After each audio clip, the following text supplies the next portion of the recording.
What's this then? A giant safety pin. Well, it's a prop, of course, for fancy dress parties or carnivals or pantomimes, perhaps.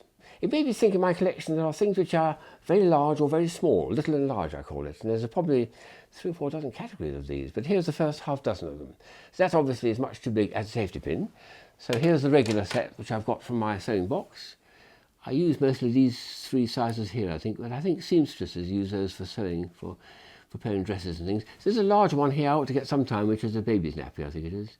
But the big ones are just a little bit of fun, and here's another one which is also very large, same size as the other one, but it's actually a working safety pin, this one. Look, it actually works. Wonderful. So what would you use that for? I'm not sure.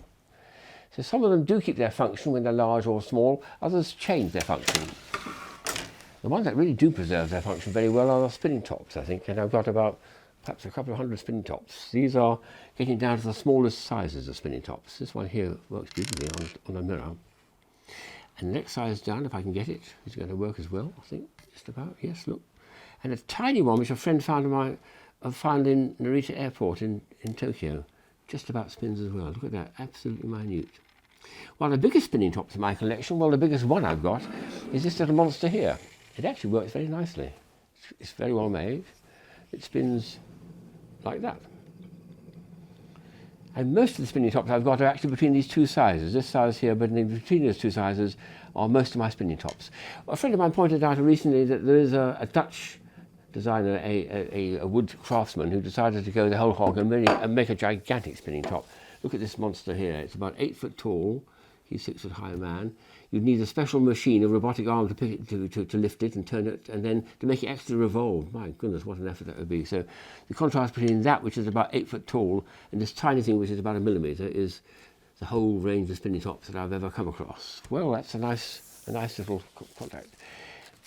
Now, ball bearings come in different sizes, but they have very different functions. That's the interesting thing. This is one we actually have had on our website for some time. They're very heavy, 2-inch genuine steel ball bearing. It's very hard. And what we use it for, in fact, is a demonstration of kinetic energy into heat energy. You put a bit of paper in between, you bash them together, it makes a hole, but sometimes you can smell a bit of burning because it's heating up the paper to flash point, which is astonishing. These probably would be used, I suppose, in gun emplacements on battleships, on guns, on board ships, I suppose, but as a demonstration there, it's a lovely piece. If you come down to the next size, you come down from 2-inch down to 1-inch ball bearing. I don't think I've come across a use for those, or the 1/2-inch. But this size here, yes, there is a lovely use for that, which is the Gaussian gun, which we had in our shop for many a year. So this is still a ball bearing, but a very different use to anything else that I've ever come across before. Let's have a go. Put it in here. Go. Put that there. Put those there. And here we go. Oomph! Wow, fantastic. So the 1/2-inch ball bearing definitely has a use. Smaller than that, well, there is a 1/4-inch ball bearing. And then the really small ones, suddenly there's another use altogether. These are 1 millimetre ball bearings. And this little beauty is called an atomic. It was invented by a French-Canadian about 30 years ago. And it shows what's happening in crystallography at atomic level almost, or molecular level, how the crystals form fault lines and voids which weaken the material. But a lovely way of demonstrating it. An extra little thing which doesn't occur, I suppose, actually in atomic sizes, the top ball bearings there are floating in the air because they can be held up by a little bit of electrostatics. So tremendous contrast there between that, which is about 1 millimetre diameter, and this, which is about 50 millimetres diameter. 3 different size ball bearings, but all with a very different function, and I like that idea. Just by changing the size, you change its performance and its physical properties and what you can demonstrate with it, which is a very nice concept. A little more restricted, perhaps, is the tennis ball. There's a regular one, there's a giant one, and there's a small one in my collection. I can't think what else you use these ones for. It's only that size there that's any use, so although you can adapt that one. For instance, we can have this little creature here. What do you think of it so far? This is used, I think, with a little flannel, and you put it on the bathroom mirror and it holds your flannel or your toothbrush, which is a very sweet idea. But generally speaking, all tennis balls have to be that size and nothing else. This would be a joke one, and this, well, I think this actually was intended to be, it's got a little tag here, so it's probably a key fob, I suspect. So really the tennis ball is restricted to the one size, I would say, and anything above or below that size is a prop or a bit of fun, but doesn't actually perform unlike the spinning tops. Matches also are a little bit restricted, although they come in fairly wide sizes, matches. I'm surprised how big and small they are. There's the biggest match I've come across. Well, nearly the biggest one. Those are the matches, generally the ones I've got in my collection, are those two sizes, and there's a little tiny one as well. There is a joke match I've had in my collection for many years, but of course this is not actually a striking match. Yes, it's one of those.